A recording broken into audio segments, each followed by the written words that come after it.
Olá a todos e todas da TV IBS. Agradeço imensamente a oportunidade de estar aqui presente com vocês. Para quem não me conhece, meu nome é Alexandre Crispim e tenho a proposta de discutir hoje com vocês a relação das tecnologias com nós, seres humanos, principalmente em relação às crianças e jovens. Não é um tema que vai se esgotar em uma só vídeo, em um só momento de reflexão. É algo que acontece na atualidade e existe uma série de questões que envolvem essa problemática. Esse tema surgiu dos meus estudos que tenho fazendo ultimamente. Atualmente eu faço um doutorado na área de educação e tenho uma formação no campo da psicologia. E vejo a dificuldade que temos em lidar com esse tema, principalmente quando se refere à educação. O que se fazer diante disso? Qual seria o limite saudável de utilizar essas tecnologias na primeira infância? E relatos de crianças e jovens que ficam o tempo todo utilizando e os pais sem saber o que fazer. Então eu acho importante trazer essas questões, esses estudos que tenho realizado, para tentar esclarecer algumas perguntas, quem sabe solucionar algumas questões que muitas pessoas têm.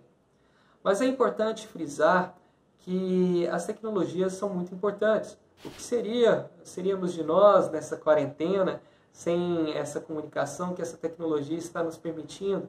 Nós conseguimos fazer uma série de atividades, comunicar com as pessoas, mandar mensagens, vídeos. Inclusive, esse momento aqui se deve muito a esse avanço tecnológico. Mas, mesmo diante dessas oportunidades que a tecnologia nos oferece, eu vejo que muitas pessoas sentem falta do contato físico, do contato real. E isso é um fator muito importante quando pensamos, por exemplo, na educação dos filhos, das crianças, e nos vários ambientes em que elas estão sendo inseridas. Por mais que a tecnologia consiga fazer uma série de fatores, consiga nos proporcionar certas experiências, ela não consegue abarcar a totalidade das relações humanas. E por isso que temos que pensar o uso saudável das mesmas. Vamos pensar o seguinte: as crianças e jovens já estão nascendo em um mundo altamente tecnológico. Elas, a todo momento, olham para os lados, os adultos estão trabalhando em frente a computadores, estão de frente a seus celulares, e não sabemos ainda das consequências futuras disso. Não vivemos o suficiente para saber se isso vai, de fato, potencializar o desenvolvimento dessas pessoas ou se podem prejudicar em algum momento, mas ainda assim não podemos deixar de nos questionar. Nós já podemos observar crianças que a todo momento não conseguem se alimentar se não estiver de frente a um celular. O sinônimo de brincar muitas vezes se torna sinônimo de interagir com uma tela. E nós vemos adolescentes que ficam o tempo todo de frente a esses meios tecnológicos, ficam viciados em jogos e não conseguem fazer outras atividades além disso. E vejo também muitos pais e mães que se sentem desamparados, O que se fazer diante dessa realidade? Então estamos diante de um momento que está dado, de situações concretas que as tecnologias estão presentes e por isso existe a necessidade de debatermos tudo isso. O simples fato de não querermos entrar em contato com esses meios ou privar nossos filhos dessas relações não significa que esses objetos vão deixar de existir. Por isso que é sempre importante, ainda mais quando falamos de educação, sabermos o mundo onde nossos filhos vão estar inseridos e que tipo de educação vai ser essa que é mediada cada vez mais por esses objetos tecnológicos. Quando sentimos falta das pessoas ao nosso redor, é justamente isso. As tecnologias não conseguem substituir nossas relações concretas com o mundo. Imagina uma criança que está nascendo agora, que ela precisa, está conhecendo tudo, tanto de informação que está presente no ambiente para ela, ela precisa ter contato com essa realidade para se desenvolver. E uma tela, muitas vezes, começa a privá-la de tudo isso. O destrutivo não é ficar diante de uma tela. O destrutivo é quando essas relações são privadas por o uso dessa tela. Então, elas não substituem a experiência com o mundo real. As tecnologias, elas não podem ser desassociadas do contato humano. Por exemplo, quando falamos de um livro, que é importante ler, um livro sozinho ele é apenas um objeto. Ele ganha importância, por exemplo, na relação com uma mãe, com um filho, com um pai e as demais crianças quando esse livro é mediado pelas pessoas.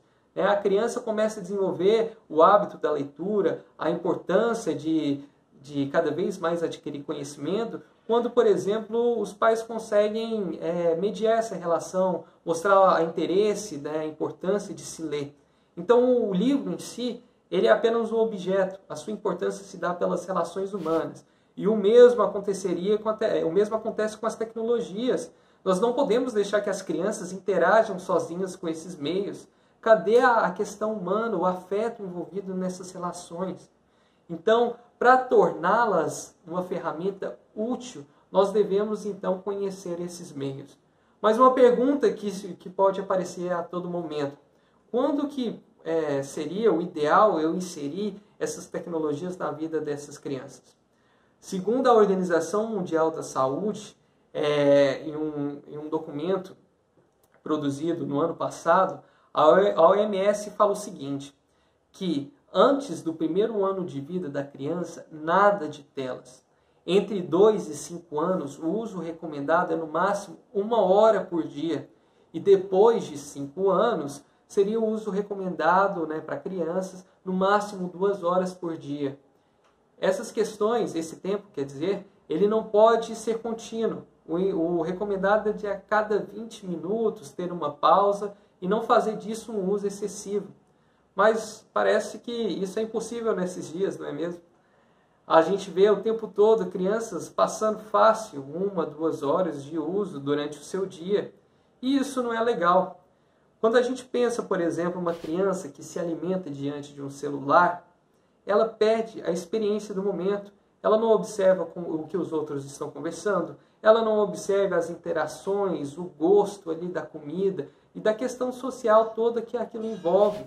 Uma criança que brinca o tempo todo com a tela, por exemplo, não tem um contato com a natureza, né? Não sente o vento no rosto, não tem um contato com a terra ou com outros objetos.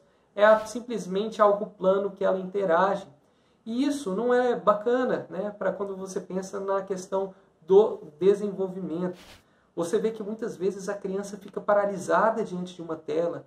Não é uma atitude de elaboração, ela fica hipnotizada numa atitude passiva, de fascínio diante de tudo isso que chega nas telas.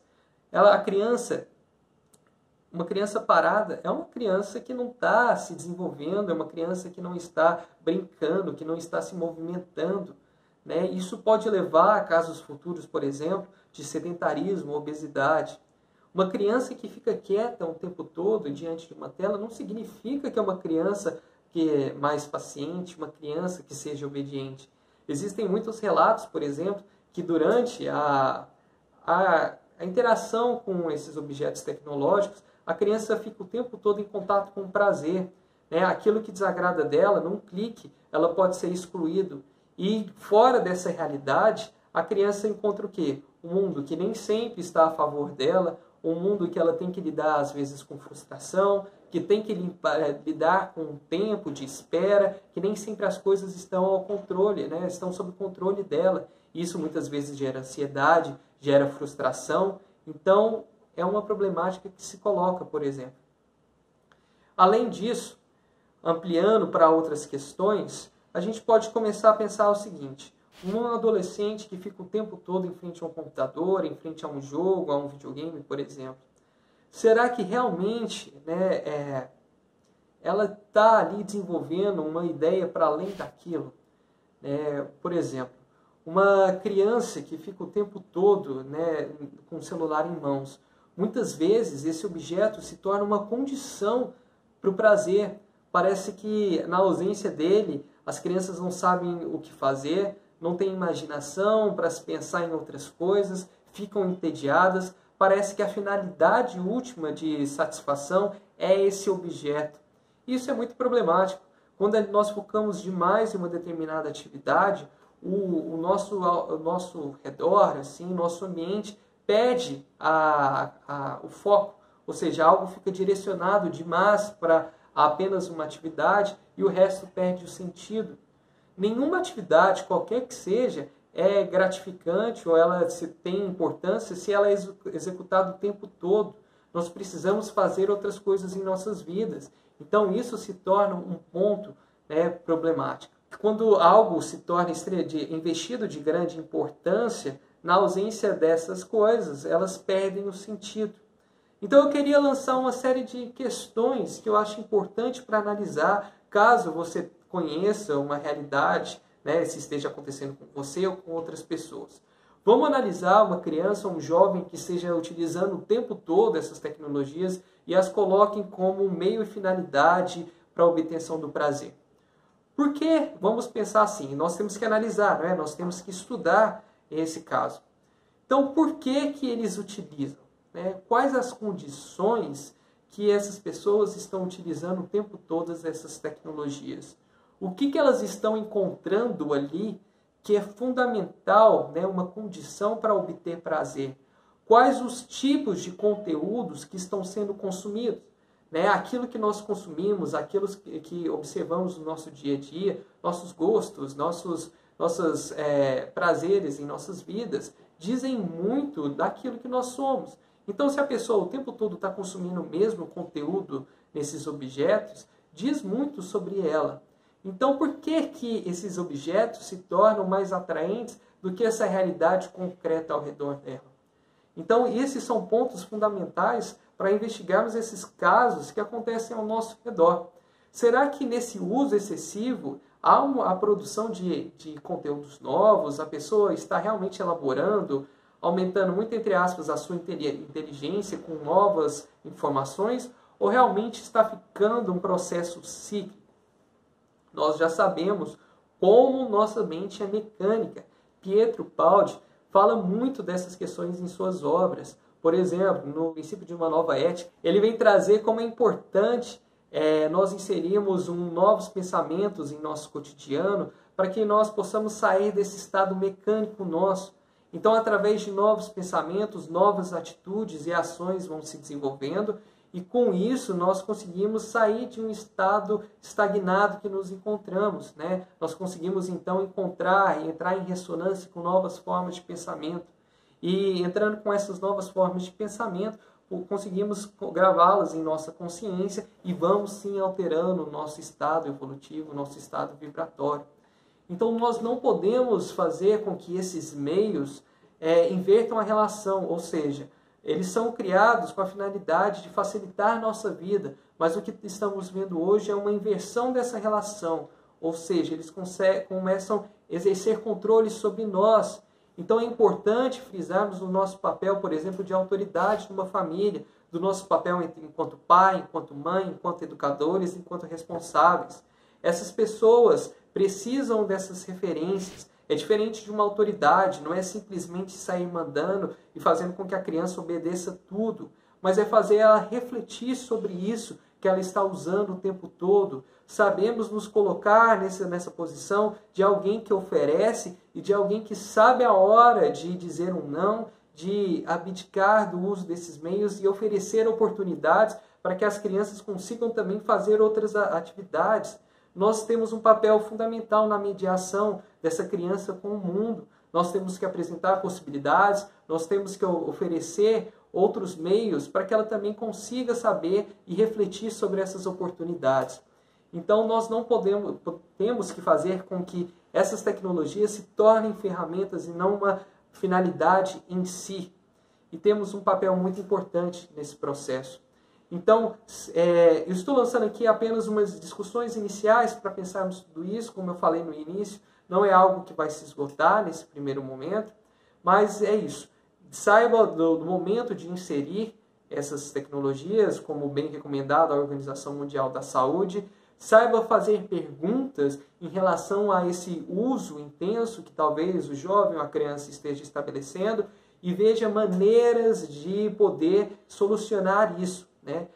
Esse uso que a criança está fazendo de forma intensa, ou o jovem, diz muito dela, diz muito das relações no quais elas estão inseridas e por isso sim é importante nós repensarmos essa realidade.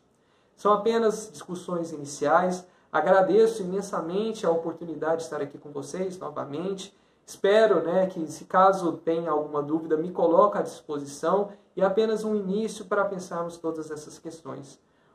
Mais uma vez, muito obrigado até aqui e até mais a todos.